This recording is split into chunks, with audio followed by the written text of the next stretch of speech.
Picture someone you know, not a celebrity you have encountered on a screen. An actual person, someone you may have met at a dinner or passed in a corridor or worked alongside for a time, who you later discovered had a net worth in the tens of millions. Maybe higher.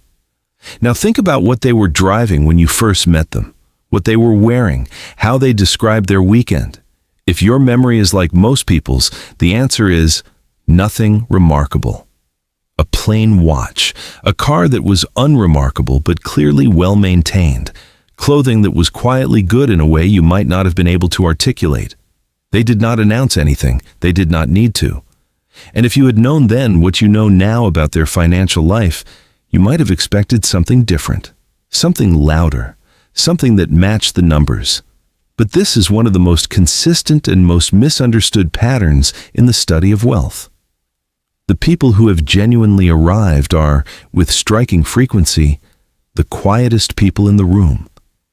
Not because they are shy, not because they are humble in the conventional sense, but because they have made a specific, deliberate, psychologically sophisticated choice. They have chosen low-profile luxury.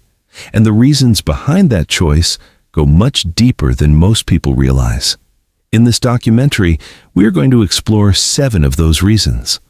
7 distinct psychological forces that drive the genuinely wealthy away from visible display and toward quiet, invisible quality.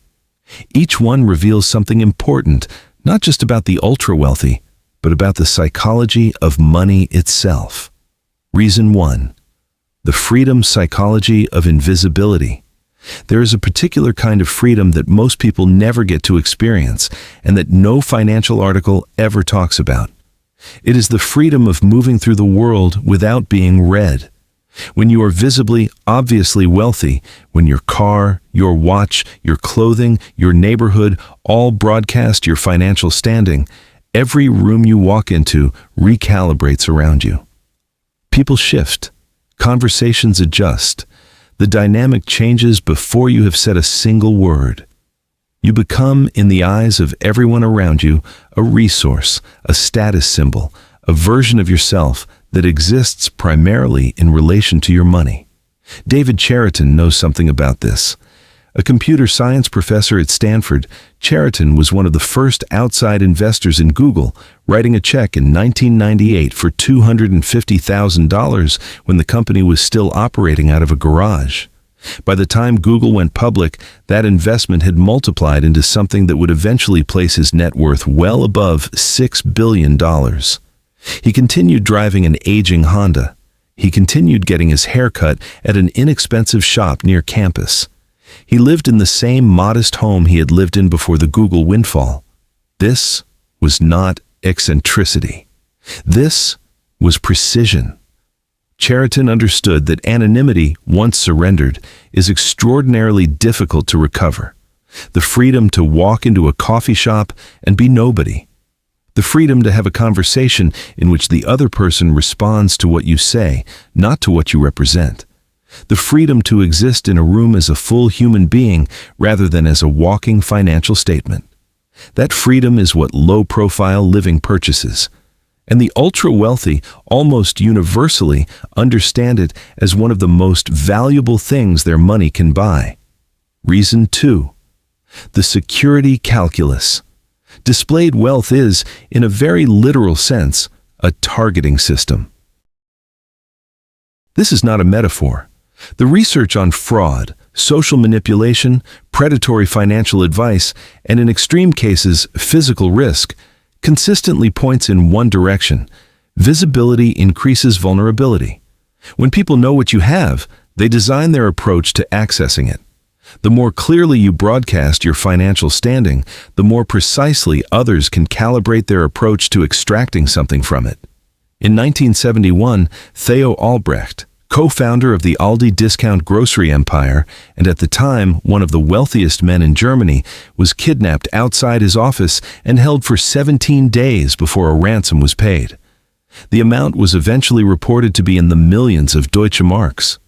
Albrecht was released, but what happened afterward is deeply instructive. He became, if anything, even more intensely private. He was almost never photographed publicly again. His family maintained extraordinary secrecy about their wealth, their movements, their properties. He gave no interviews. He made no public appearances. He disappeared into a carefully constructed obscurity. This is an extreme example, but it illustrates a principle that the ultra-wealthy apply at every level of the risk spectrum. The predatory financial advisor who targets clients who signal wealth. The social manipulation that finds its way into relationships where money is obvious. The fraud that follows display. The low-profile luxury choice is, among other things, a rational response to a genuine risk calculus. It is not paranoia. It is the recognition that in a world where information is power, the less information you volunteer about yourself, the fewer levers others have to pull. Reason 3. Identity. Anchoring. There is a concept in psychology called self-concept clarity.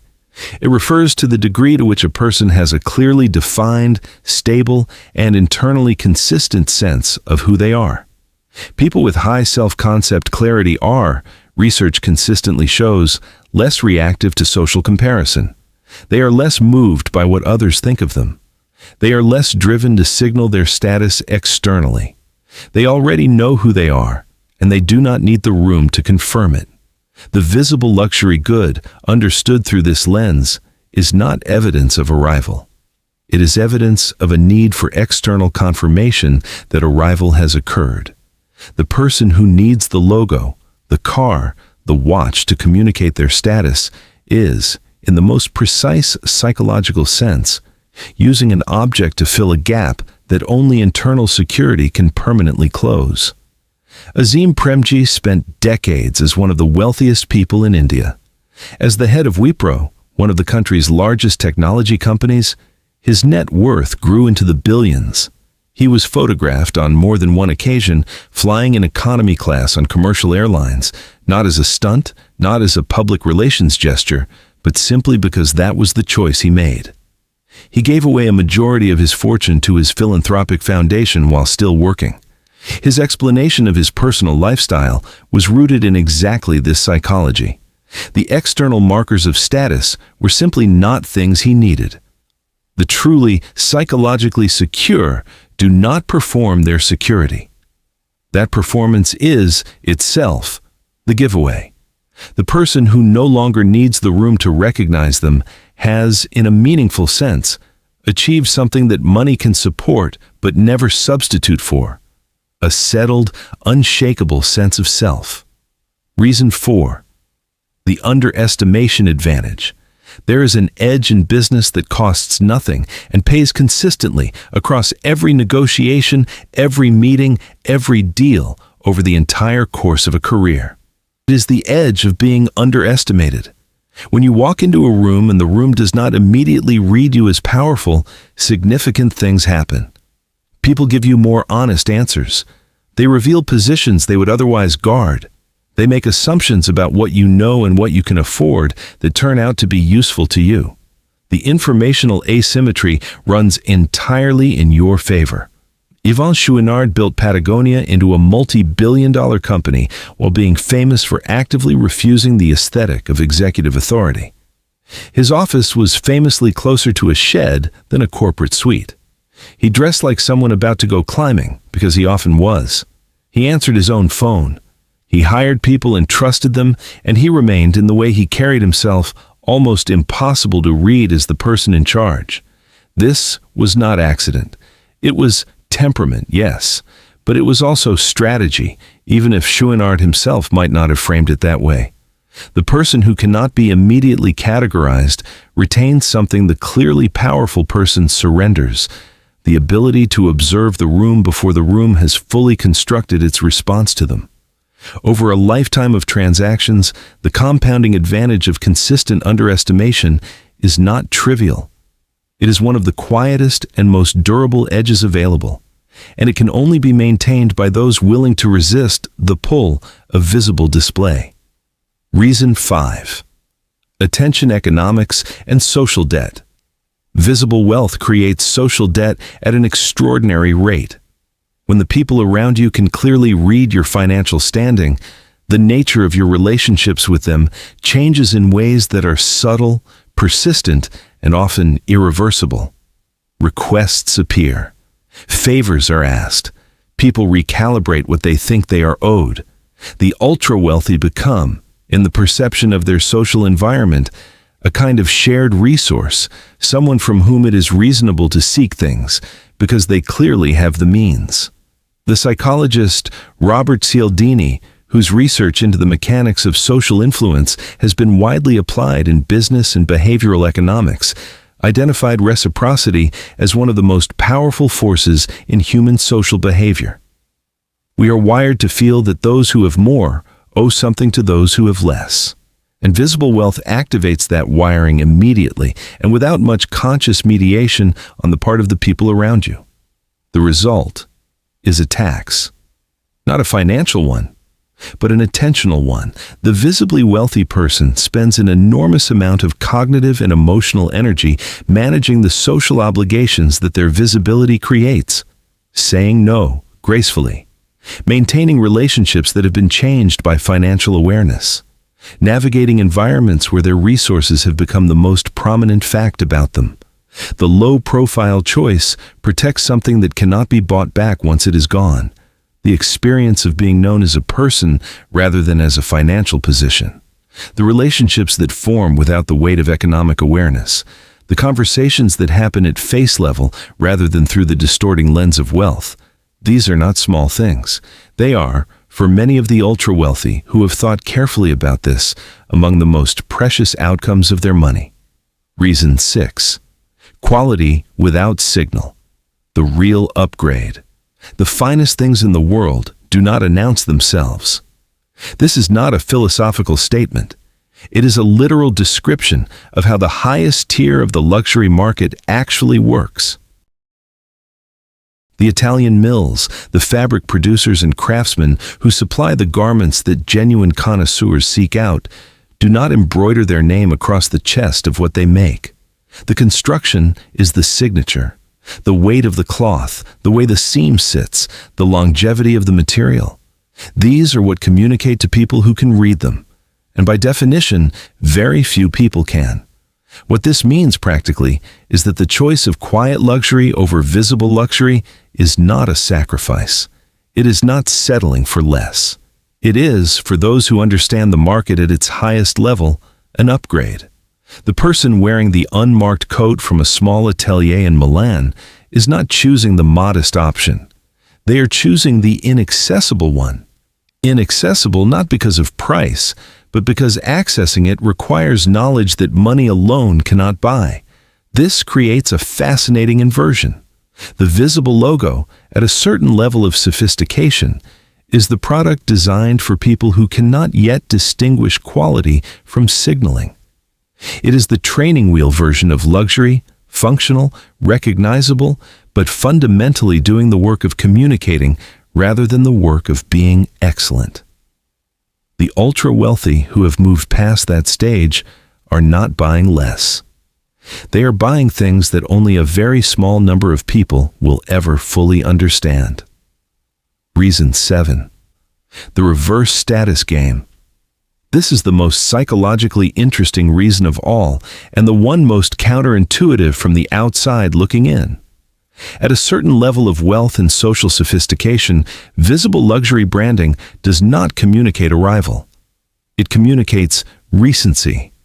Among the truly established, families and individuals for whom financial security has been a settled fact across generations, or who operate in circles where wealth is simply assumed, the logo-heavy aesthetic reads as the aesthetic of someone who has recently come into money and has not yet had time to stop being impressed by it.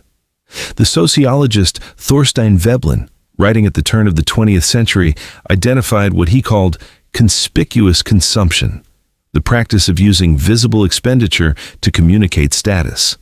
What he could not fully anticipate was the way that practice would eventually become so widespread that the ultra-wealthy would develop an entirely separate inverse status language to distinguish themselves from it. The old money aesthetic, the understated confidence, the complete absence of announced luxury. These are not just personal preferences. They are social signals, legible to exactly the audience for whom they are intended. The truly powerful have always understood a specific truth about exclusivity. The most exclusive club is the one no one knows you belong to. Discretion in the circles where it matters is itself the signal. The absence of performance communicates something that the most elaborate performance never could. And so, the low-profile luxury choice completes a kind of loop. What begins as a rational security decision or a preference for genuine quality or a desire for personal freedom arrives at its most evolved expression at something more subtle. A fluency in a social language that most people will never learn to read. A way of existing in the world that is invisible to almost everyone and perfectly legible to exactly the right few. Every one of these reasons traces back to a single insight, one that becomes clear only once a certain threshold of financial security has been crossed. Money, when there is enough of it, stops being primarily a tool for acquiring things. It becomes a tool for acquiring conditions, the condition of freedom from observation, the condition of safety from targeting, the condition of genuine relationship unfiltered by economic awareness, the condition of being underestimated, of protecting your attention, of accessing quality without performance. The low-profile luxury choice is not modesty, and it is not self-denial. It is the recognition, arrived at through experience rather than instruction, that the most valuable things money can purchase are invisible, and that the surest way to protect them is to stop announcing that you could afford anything else. They stopped performing their financial life and started living it, quietly, deliberately, and entirely on their own terms. The people who have made this choice are not hiding anything. They simply stopped needing the room to know.